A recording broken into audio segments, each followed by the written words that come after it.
Bienvenido a Neurocosmos, yo soy Pablo Gómez Porro, soy neurólogo y en este vídeo vamos a hablar del vértigo y las distintas causas que lo producen. Como explicamos en el vídeo del mareo, el vértigo es la ilusión de movimiento que puede ser del medio externo o del medio interno y que se manifiesta muchas veces como la visión de que todo gira a nuestro alrededor. Los pacientes suelen quejarse de ver cómo todo da vueltas y además esto suele acompañarse de náuseas y de vómitos. Cuando valoramos a un paciente que está sufriendo un ataque de vértigo, podemos apreciar un movimiento característico de los ojos que se llama nistagmo y que es importante para diagnosticarlo. El vértigo se va a producir como consecuencia de afectación del sistema vestibular, es decir, la afectación del oído y de los nervios que se encargan de la percepción del movimiento.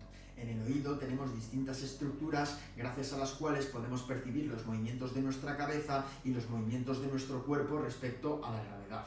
Cuando se produce una lesión del oído o de los nervios que llevan esta información hasta el cerebro, se producen fallos en la percepción del movimiento, que es lo que provoca el vértigo. De esta manera podemos distinguir dos grandes bloques de vértigo. Por un lado tenemos el vértigo periférico, que es el conjunto de enfermedades que afectan a los oídos o a los nervios que llevan la información desde estos hasta el tronco del encéfalo. Estos vértigos en general se consideran más benignos porque no está afectado el sistema nervioso central. Por otra parte, tenemos el vértigo central, que se produce cuando se afectan las estructuras del sistema nervioso central que se encargan de la percepción del movimiento, fundamentalmente situadas en el tronco del encéfalo y en el cerebelo. De esta manera, cualquier enfermedad o patología que afecte estas estructuras, como un ictus, un tumor o la esclerosis múltiple, por ejemplo, puede potencialmente producir vértigo. En general, el vértigo central lo vamos a identificar por las características típicas del nistagmo, ese movimiento de los ojos que solía acompañar al vértigo, y porque es muy frecuente que los vértigos centrales se acompañen de otros síntomas que se producen como consecuencia de afectación de estas estructuras, como por ejemplo visión doble por alteración de las vías que nos permiten mover los ojos correctamente, alteración del equilibrio o alteración de la coordinación con las manos, alteración o pérdida de fuerza, pérdida de sensibilidad, etc. Por lo tanto, es fundamental que un paciente que sufre vértigo consulte para hacer el diagnóstico adecuado. Ahora nos vamos a centrar en explicar las causas más frecuentes de vértigo periférico. El vértigo posicional paroxístico benigno es la causa más frecuente de vértigo y lo sufre hasta el 2,5% de la población.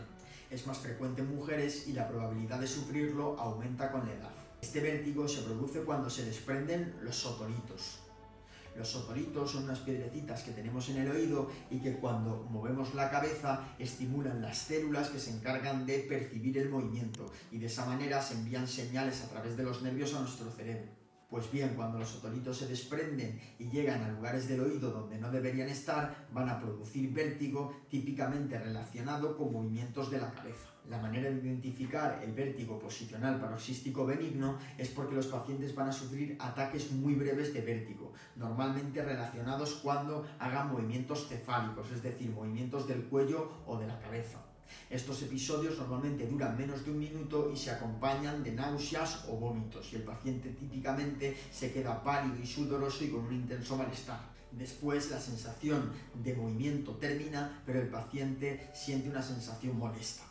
En la mayoría de los casos los sotolitos se desprenden sin que exista ninguna causa, aunque existen ciertos factores de riesgo como la osteoporosis, enfermedades del oído o recibir golpes en la cabeza.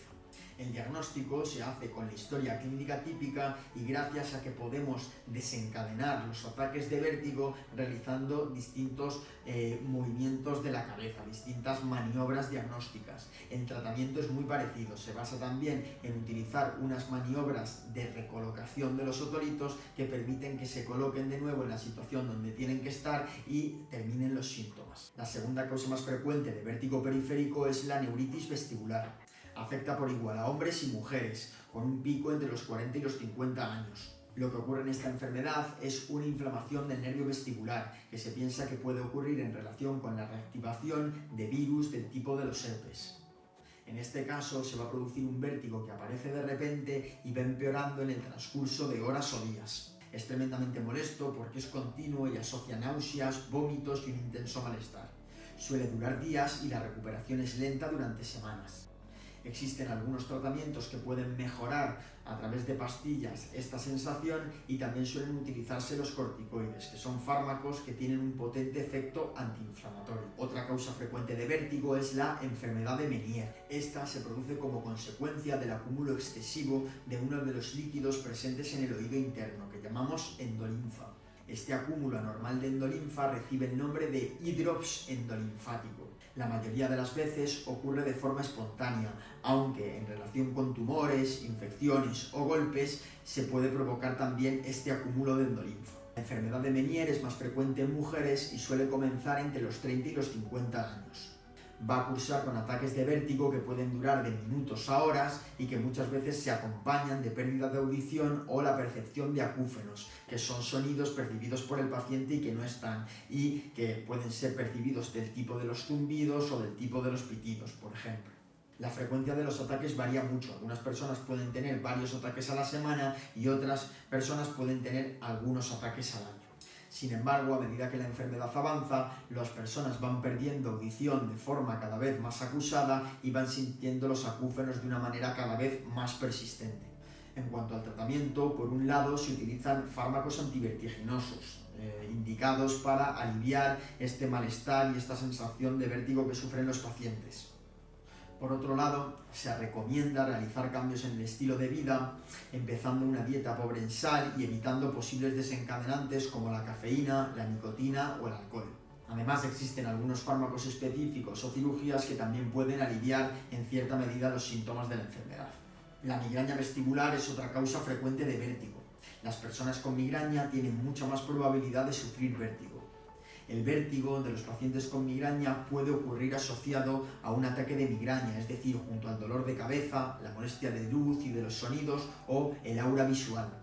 Pero también puede ocurrir separado del dolor de cabeza. La duración es muy variable. Hay personas en las que el vértigo dura minutos y otras personas en las que dura días, ¿no? Normalmente no más de 3. La manera de diagnosticar la migraña vestibular es identificando la duración típica en un paciente que tiene migraña y en las que algunas veces el vértigo se asocia con los síntomas típicos de la migraña, como el dolor de cabeza, la molestia de luz, de los sonidos y las náuseas y los vómitos. Además, debe descartarse que exista ningún problema en el oído interno o pérdida de audición, porque esto nos haría pensar en otras enfermedades. El tratamiento es el de la migraña, así que os recomiendo que veáis los vídeos realizados al respecto, tanto de qué es o cómo se manifiesta y de cómo debe tratarse.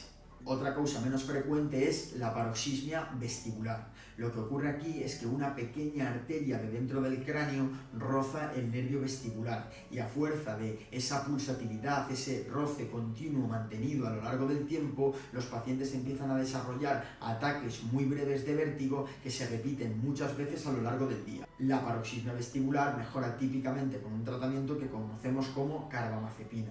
Estas serían las enfermedades que con más frecuencia podrían provocar vértigo, aunque existen otras, como la enfermedad autoinmune del oído interno, en la que, por explicarlo de una manera sencilla, el cuerpo se confunde y nuestro sistema inmunológico ataca a las estructuras del oído interno, haciéndonos que tengamos vértigo y pérdida de audición. Por lo tanto, en cualquier persona que tiene vértigo y en la que no conseguimos identificar la causa, es necesario realizar estudios complementarios dedicados a hacer el diagnóstico preciso para poder luego poner un tratamiento.